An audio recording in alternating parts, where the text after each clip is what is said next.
สบายดีเด้อตอนนี้กาพอดีตอนสวยๆพี่น้องเลยพอดี1 โมงอากาศ1 โมงอยู่รัสเซียแล้วก็พอดีมื้อนี้เอาลงมาจากเฮือนพี่น้องเลยแล้วก็เห็นได้ไปอ่านคอมเมนต์หนึ่งที่เพิ่นเมนต์มาบอกว่าถ่ายอันพระอาทิตย์เนาะพี่น้องเป็นพี่น้องคนไทยเนาะเพิ่นพิมพ์เป็นภาษาไทยเพิ่นว่าถ่ายพระอาทิตย์อยู่รัสเซียให้เบิ่งเนี่ยว่าเป็นจังได๋ว่าซั่นพี่น้องนี่พระอาทิตย์มันอยู่ด้านหลังเขานี่พี่น้องแล้วแม่นอยู่รัสเซียแล้วแม่นบ่เคยเห็นอันเขาชื่อว่าเป็นภาษาลาวซะดวงตะเวนนะพี่น้องดวงตะเวนนะมันบ่เคยตั้งหัวจักเถื่อพี่น้องเลยเขาหรือว่าเขาสิอยู่ตอน12 โมงหรือ1 โมงอย่างกันแล้วแต่บ่เคยเห็นพระอาทิตย์หรือดวงตะเวนพี่น้องมันตั้งหัวพี่น้องมีแต่เห็นตอนขึ้นกับเห็นตอนลงมีแต่อยู่ข้างๆอย่างเดียวพี่น้องเลยเขาก็บ่ฮู้ว่าอยู่รัสเซียคือว่าเป็นอย่างนั้นอยู่บ้านเขาแล้วแม่นตอน12 โมงหรือว่าตอนสวยที่เขากินข้าวสวยกินข้าวเที่ยงแล้วแม่นเขาที่เห็นตะเวนเขาเบิ้งแล้วแม่นตะเวนตั้งหัวแล้วแม่นเริ่มยากเข้าเลยพี่น้องเลยแต่อยู่รัสเซียเขาตั้งพระอาทิตย์หรือว่าดวงตะเวนแล้วแม่นบ่ได้ตั้งหัวพี่น้องเลยแล้วเพิ่นเม้นมาแล้วเขากระสีถ่ายให้เบิ้งหรือว่าตอนนี้ก็เป็นบรรยากาศตอนสวยเอาลงมาจากงานเขามาซื้อเครื่องที่ไปแต่งกิน หรือว่าอากาศอยู่รัสเซียแล้วก็ยังหนาวพี่น้องแล้วเขากระสีถ่ายแล้วก็เพื่อเป็นบอกให้พี่น้องฮู้ว่าอยู่รัสเซียนั้นแม่นตะเวนบ่ตั้งหัวพี่น้องเลยสำหรับเมืองนี้ได้หรือว่าเมืองอื่นก็บ่ฮู้คือว่าเมืองนี้เราบ่เคยเห็นตะเวนเพียงหัวจักเถื่อบ่เคยเห็นตะเวนครึ่งหัวจักเถื่อมาอยู่ประเทศรัสเซียบรรยากาศเมืองบ้านเพิ่นสำหรับมื้อนี้ก็แม่นเป็นเดือน1ละพี่น้องเขาก็ยังใช้ชีวิตอยู่นี่คือเก่ายังอีก 5-6 เดือนเขาก็สิได้กลับเมืองบ้านเมืองเขาละเมืองลาวพุ่นละพี่น้องเอ้ยถือว่าในช่วงนี้ก็ยังอยู่รัสเซียนี่ก็ยังอากาศหนาวอยู่พี่น้องเลยถือว่ายังติดลบเพราะว่าในช่วงเดือน1 เดือน 12นี่ผมว่าหนาวแห้งละอยู่รัสเซียพี่น้องเลยถือว่าเวลาเขาสิลงมาซื้อเครื่องซื้อของนี่ก็ต้องได้ใส่เสื้อนะเด็กถือว่าแม่นแสงตะเวนละพี่น้องอยู่ข้างหลังเขานี่เดี๋ยวสิถ่ายกล้องหลังให้เบิ่งเด้อว่าเป็นจังไดอยู่รัสเซียนี้ก็แม่นตอน1 โมง 2 โมงยังพี่น้องนี่ก็เป็นด้านหน้าของเขาอันนี้นะเดี๋ยวเป็นอากาศสดๆตอนสวยๆพี่น้องเลยนี่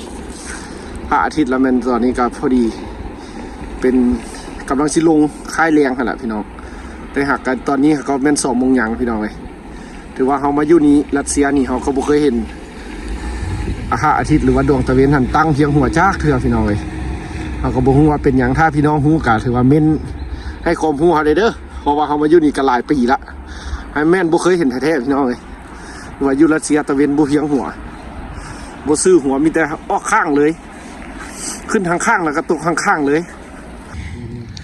ตะเวนก็ขึ้นอยู่นี่พี่น้องมื้อเช้านี่มื้อแดงก็สิตกอยู่นี่11:45 นาทีพี่น้องตอนนี้ถือว่าตะเวนซ้ำนี่ได้อยู่รัสเซียถือว่าบ่มีดอกตะเวนสิเพียงหัวพี่น้องถือว่าฟ้าแจ้งจังซี่นี่ถือว่าอากาศนี่ดีสุดๆนะพี่น้องเลยอยู่รัสเซียถือว่าอีกหนึ่งก็คือส่วนที่ได้เห็นแสงแดดพี่น้องว่าสั้นซะนี่แสงแดดเขาก็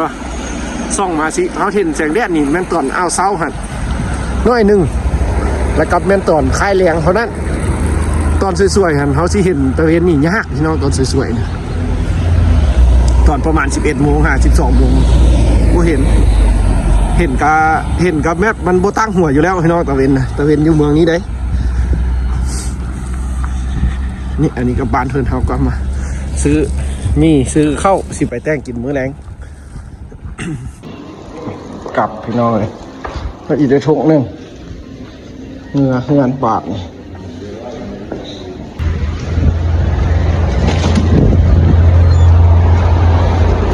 จากบ้านคนก็กำลังมาก็ซื้อเครื่องซื้อของ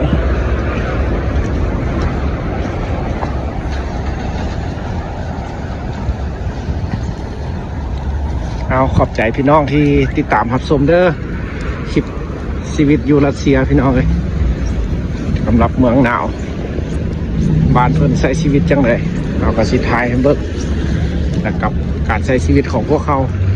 กับหมู่คู่หลายๆคนอยู่นี่เมืองนี้พี่น้องเลยอันนี้ก็ถือเป็นห้านอาหารได้นี่พี่น้องห้านอาหารตัวนี้แล้วมันซื้อดังขนาดอะไรอยู่เมืองนี่สวยๆปานนี้รถยังเต็ม คนรัสเซียแล้วมากินฮะอยู่นี่พี่น้องคนมักมากินปิ้งกินเนี่ยอ่านสื่อดังเลยรถถือว่าบวคาดเลยพี่น้องแบบคนเต็มตลอดคือสีแซ่บขนาดแต่บ่เคยได้มากินจากเครือ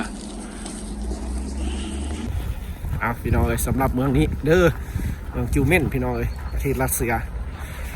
เขาขับมาอยู่พี่ก็โอ้คิดฮอดบ้านหลายละพี่น้องอยากเมื่อบ้านเขาละคันแม่นเลือกได้กับแม่นบ่ได้มาพี่น้องมาต่างประเทศนี่นะถ้าผู้ใดเลือกได้ก็คือสิบ่ยักไฟฝันมาดอกนอกจากมาเที่ยวมาลิ้นพี่น้องคำพูดแม่นความลำบากหรือว่าความยักรู้ยักเห็น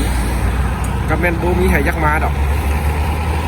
มี2ประเด็นเท่านั้นพี่น้องยักรู้ยักเห็นกับ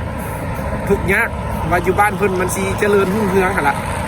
คือว่ามาอยู่พี่สิมีเงินมีคำแท้กับบ่มีพี่น้องคือเก่าบ่ทอดอยู่บ้านเฮาคือเก่าเด้อ